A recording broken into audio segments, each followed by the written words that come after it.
সম্মানিত ভাইরা আমার, আমরা দুনিয়াতে দেখি কোন আপন ভাইয়ের সাথে যদি 1 মাস 2 মাস 5 মাস যদি সুসম্পর্ক না থাকে, যদি কথাবার্তা না চলে, যদি কথা না হয়, কোন ভাইয়ের যদি আপনার চোখের সামনে অন্য কোনো মানুষ যদি আঘাত করে, যদি মারতে যায় বা মারে, তাহলে আমরা কথা বলি আর না বলি ওই ভাইকে বাঁচানোর জন্য এগিয়ে যাই। কথা বলুন ঠিক কিনা? এটা আমাদের দুনিয়ার বাস্তবতা। কোনো ভাইয়ের সাথে যদি 1 মাস 2 মাস 5 মাস 1 বছর যদি আপনার কথা না হয়, তারপরেও যদি আপনার ভাই ঝিনাইদহেতে যদি আপনার চোখের সামনে কেউ আঘাত করে, ওই ভাই কিন্তু দাঁড়িয়ে থাকে না। কথা বলুন ঠিক কিনা? এটা হলো সমাজের বাস্তবতা। হয়তো আপনি মনে করবেন যখন আল্লাহ পাক রব্বুল আলামিন আমাকে ভুলে গেল, ওই সময় আপনার আত্মীয় স্বজন, আপনার ভাই, আপনার মাতা, আপনার পিতা, আপনার স্ত্রী সন্তান হয়তো থাকবে। এমন প্রশ্ন হয়তো মনের মধ্যে আসতে পারে, আরে ভাইটাকে এত ভালোবাসতাম, আমার স্ত্রীকে এত ভালোবাসি, হয়তো কোনো উপকার আসবে। কি হবে? আল্লাহ পাক রব্বুল আলামিন আজ থেকে 1500 বছর আগে এই মহাবিশ্বের মহাবিশ্বয় মহাগ্রন্থ আল কুরআনুল কারীমের মধ্যে ঘোষণা করেছে। একটুখানি লক্ষ্য করো, ফাইদা জাতিস সাখা,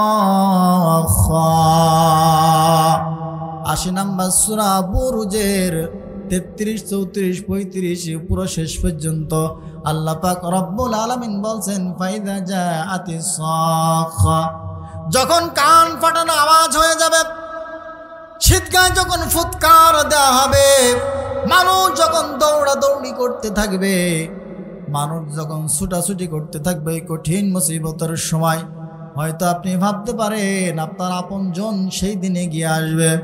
আল্লাহ পাক রব্বুল আলামিন আজ থেকে 1500 বছর আগে আল্লাহ পাক রব্বুল আলামিন বলছে, বান্দারে ওই মুহূর্তে তোমার কি অবস্থা হবে কোরআন থেকে একটুখানি জেনে নাও। ইয়ামা ইয়াফিরুল মারউ মিন আখিহি ওয়া উম্মিহি ওয়া আবি। আল্লাহ পাক রব্বুল আলামিন বলছেন, ইয়ামা ইয়াফিরুল মারউ মিন আখিহি, বান্দারে ওই কঠিন মুসিবতের সময়, ওই কঠিন অবস্থায়, ইয়াফিরুল মারউ মিন আখি, তোমার সামনে থেকে তোমার রক্তের সম্পর্কের ভাই তোমাকে দেখে ওখান থেকে দৌড়ে পালাবে। ঘোষণা কার? আল্লাহ পাক রব্বুল আলামিন বলছে, বান্দারা ওই কঠিন মুসিবতের সময় তোমার ভাই যখন তোমাকে দেখবে, ওই বিপদগুলো অবস্থা দেখে তাফসিরের মধ্যে লেখা হয়েছে, ইয়াফিরু শব্দের অর্থ করতে গিয়ে তাফসির কারকরা লিখেছে, দুনিয়াতে যেমন রাতের আধারে যদি আপনি মাহফিল শুনে বাড়িতে যাওয়ার পথে অন্ধকারাচ্ছন্ন জায়গায় যদি আপনার হঠাৎ করে সামনে একটা সাপ বেঁধে যায়, আপনি কি করবেন? দাঁড়িয়ে থাকবেন? কথা বলেন, দাঁড়িয়ে থাকবেন? সাপের দিকে এগিয়ে যাবেন? ওই সময় মানুষ কি করবে? তড়িৎ গতিতে এমন টান দেবে, ওখান থেকে মাজা খুলে খেচ্ছে দৌড় দেবে। কথা বলুন ঠিক কিনা? আল্লাহ পাক রব্বুল আলামিন আয়াত নাযিল করেছেন, এই আয়াতের তাফসীর কারকরা ব্যাখ্যা লিখেছে, ইয়াফিরু শব্দের অর্থ লিখতে গিয়ে বলেছে, ওই মুহূর্তে তোমার ভাই তোমাকে বিপদগ্রস্ত অবস্থা দেখে ওখান থেকে মাজা খুলে দৌড় দেবে। ঘোষণা কার? ওখান থেকে দৌড়িয়ে পালাবে। আপনি ভাবছেন আপনার আপন ভাই, হয়তো তার দ্বারা কোনো উপকার হবে, কিন্তু আল্লাহ পাক রব্বুল আলামিন বলছে, বান্দারে ওখান থেকে তোমার আপন রক্তের ভাই দৌড়িয়ে তোমার সামনের থেকে পালাবে। সম্মানিত ভাইরা আমার, তাহলে প্রথম নাম্বার হলো তোমার সামনের থেকে তোমার ভাই পালিয়ে যাবে। কথা বলুন ঠিক কিনা? এরপর আল্লাহ পাক রব্বুল আলামিন বলছে, 2 নম্বরে তোমার ওই বিপদগ্রস্ত অবস্থা থেকে তোমার সামনের থেকে কে পালাবে? ওয়া উম্মিহি ওয়া আবি,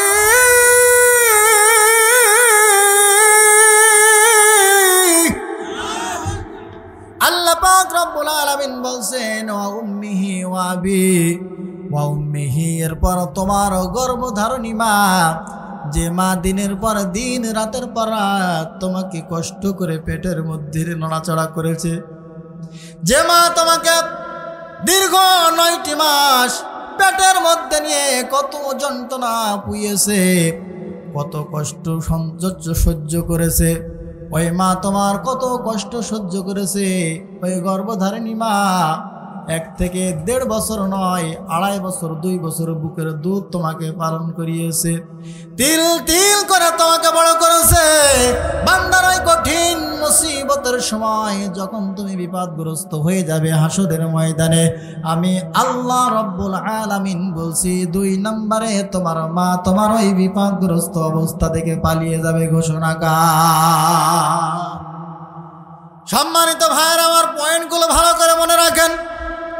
2 নম্বরে আপনার মা পালিয়ে যাবে। এইবার 3 নম্বরে বিপদগ্রস্ত অবস্থা থেকে কে পালাবে? আল্লাহ পাক রব্বুল আলামিন সূরা আবাসার 34 নম্বর আয়াতের শেষ অংশে বলছে ওয়াবি, এরপর 3 নম্বরে ওই অবস্থা থেকে তোমার পিতা তোমার সামনের থেকে পালিয়ে যাবে। সম্মানিত ভাইরা আমার, যত অভাবী লোক হই না কেন, যত গরিব মানুষ হোক না কেন, ঈদের দিনে যদি বাড়িতে ছোট সন্তান থাকে, নিজের জন্য পোশাক আশাকে কিনুক আর না কিনুক, ছোট্ট সন্তানের জন্য আমরা পোশাক কিনে নিয়ে যাই। কথা বলুন ঠিক কিনা? কত আদর করা হয়, কত যত্ন করা হয়, কত স্নেহ দেখানো হয়, আস্তে আস্তে করে সন্তানটাকে বড় করা হয়। কিন্তু ওই কঠিন মুসিবতের সময় যখন আপনি বিপদগ্রস্ত অবস্থায় থাকবেন, এরপর 3 নম্বরে আপনার সামনে থেকে আপনার পিতাটাও পালিয়ে যাবে। আপনার কিছুই করার থাকবে না। আহারে একে একে যখন আপনার ভাই পালিয়ে গেল, আপনার মা পালিয়ে গেল, আপনার পিতাও পালিয়ে গেল, আল্লাহ পাক রব্বুল আলামিন এরপর কার সিরিয়াল লিখেছেন একটুখানি লক্ষ্য করো।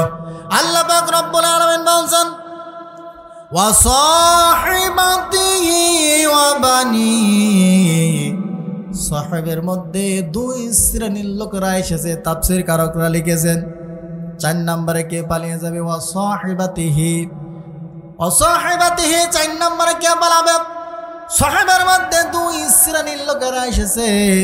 তাফসীর কারকরা 2 জনের নাম কেন উল্লেখ করেছে? 1 হলো স্ত্রী আর 2 হলো বন্ধু। 4 নম্বরে আপনার স্ত্রী আপনার সামনের থেকে পালিয়ে যাবে। যে স্ত্রীর জন্য সকাল থেকে সন্ধ্যা পর্যন্ত আমরা আয় রোজগারে ব্যস্ত থাকি। কথা বলুন ঠিক কিনা?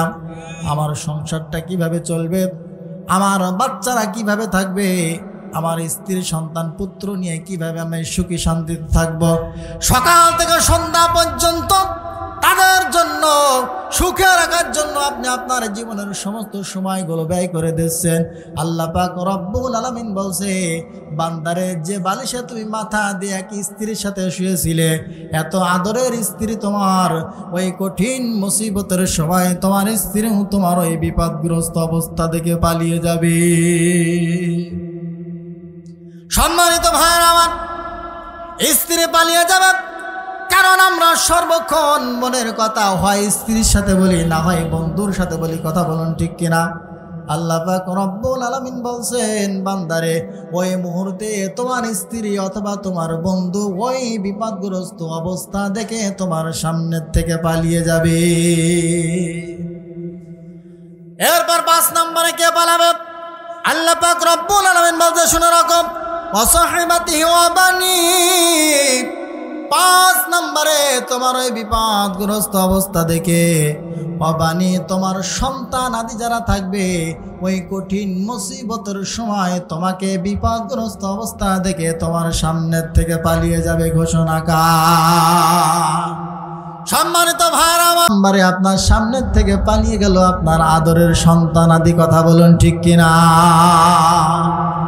এই 5 শ্রেণীর লোক যখন আপনার সামনে থেকে পালিয়ে যাবে, অবস্থাটা কি হবে একটুখানি লক্ষ্য করো।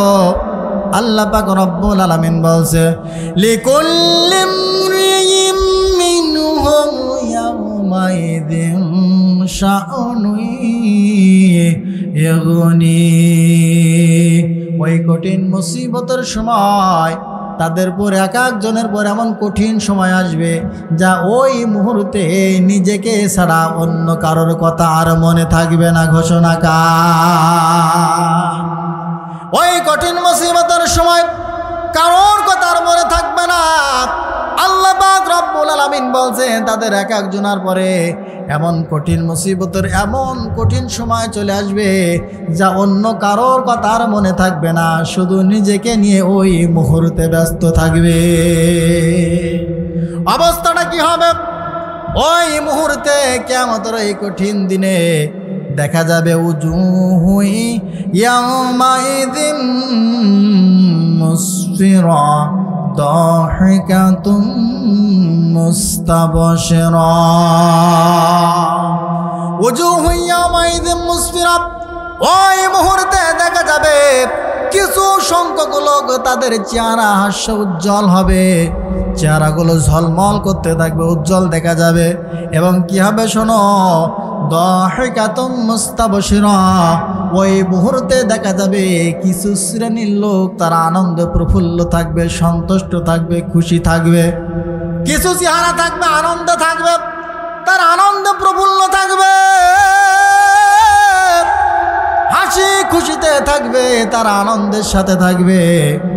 আর ওই মুহূর্তে যাদের আমল নামা খারাপ থাকবে আল্লাহ পাক রব্বুল আলামিন তাদের সম্পর্কে বলতে শুনে রাখো তাদের কি অবস্থা হবে। ওয়াউজুহু ইয়াউমাইযিন আলাইহা গাবারা, আর ওই মুহূর্তে ওই কঠিন সময় কিছু মানুষের চেহারা ধুলি মলিন থাকবে। ঘোষণাকার তাদের চেহারার মতো ভয় দেখা যাবে, আনন্দের কোনো ছাপ তাদের চেহারার মধ্যে থাকবে না, ধুলি ধূসর মতো দেখা যাবে। তারা হতাশ থাকবে, উদাসীন থাকবে, ভয়ের চোটে জড়ো সড়ো হয়ে যাবে। অবস্থাটা কি হবে?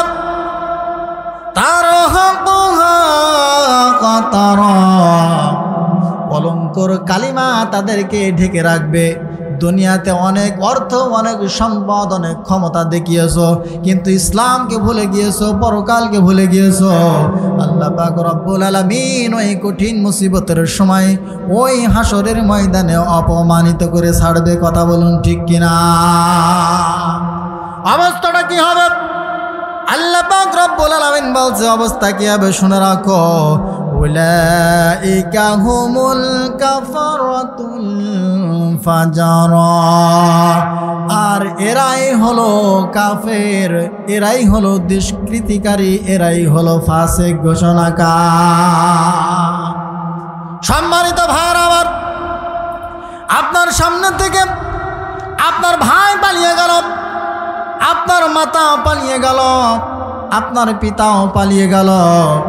ওই কঠিন মুসিবতের সময় আপনার স্ত্রী পালিয়ে গেল, আপনার সন্তান আদি যারা পালিয়ে গেল, আপনার সম্মুখে কেউ আর ওই মুহূর্তে এগিয়ে আসবে না। কথা বলুন ঠিক কিনা?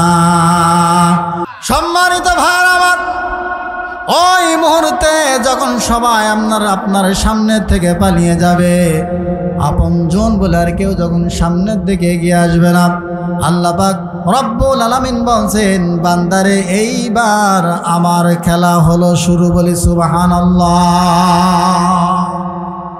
যখন আপনার আপনজন জানা আছে সবাই যখন আপনার সামনে থেকে পালিয়ে যাবে, কেউ আপনাকে উপকার করার জন্য একটুখানি এগিয়ে আসবে না। আল্লাহ পাক রব্বুল আলামিন বলছে বান্দারে তুমি যখন বিপদে পড়ে গেলে, সবাই যখন তোমাকে ছেড়ে চলে গেল, আমি আল্লাহ পাক রব্বুল আলামিনের খেলা এইবার তোমার জন্য শুরু হয়ে গেল। আল্লাহ পাক রব্বুল আলামিন বলতে শুনে রাখো, ইয়াওমা নাদউ কুল্লু উনাসিন বিইমামিহিম ফামান উতিয়া কিতাবাহু বিয়ামিনিহি ফাউলাইকা ইয়াকরাউনা কিতাবাহুম ওয়ালা ইউযলামুনা ফাতীরা।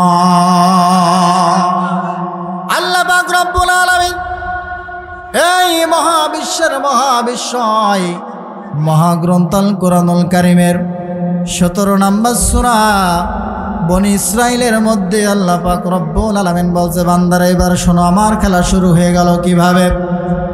ইয়াওমা নাদউ কুল্লু উনাসিন বিইমামিহিম, স্মরণ করো সেই দিনের কথা। কোন দিনের কথা? আল্লাহ পাক রব্বুল আলামিন বলছেন, স্মরণ করো বান্দারে সেই দিনের কথা। সেই দিনটা কি শুনে রাখো। ফামান উতিয়া কিতাবাহু বিয়ামিনিহি ফাউলাইকা ইয়াকরাউনা কিতাবাহুম ওয়ালা ইউযলামুনা ফাতিরা। বান্দারে স্মরণ রাখো, মনে রাখো সেই দিনের কথা যখন আমি আল্লাহ পাক রব্বুল আলামিন ফামান উতিয়া কিতাবাহু বিয়ামিনিহি, প্রত্যেক দলের কর্মীকে তার নেতা সহকারে আমি আল্লাহ আমার সামনে হাজির করব ঘোষণা আল্লাহ পাক রব্বুল আলামিন বলছে, বান্দারা স্মরণ করো সেই সময়ের কথা। এখন তুমি ইসলাম বাদ দিয়ে, কোরআন বাদ দিয়ে, রাসূলের সুন্নাহ বাদ দিয়ে যেই দিকে তোমার ইচ্ছা হচ্ছে, যেই দিকে তোমার মন চাচ্ছে সেই দিকে তুমি চলে যাচ্ছ। আমার কোরআনকে ভালোবাসছো না, আমার ইসলামকে তোমারও ভালো লাগছে না। কিন্তু শুনে রাখো, ওই কঠিন অবস্থায় যখন তোমাকে ছেড়ে সবাই তোমার সামনের থেকে পালিয়ে যাবে, যখন আর তোমাকে উপকার করার জন্য কেউ তোমার সামনের দিকে একটুখানি এগিয়ে আসবে না, আমি আল্লাহ পাক রব্বুল আলামিন বলছি, স্মরণ রাখো সেই সময়ের কথা যখন আমি আল্লাহ পাক রব্বুল আলামিন তোমাদেরকে তোমার দলের নেতা সহকারে আমি আল্লাহ পাক রব্বুল আলামিন আমার সামনে দাঁড় করাবো ঘোষণা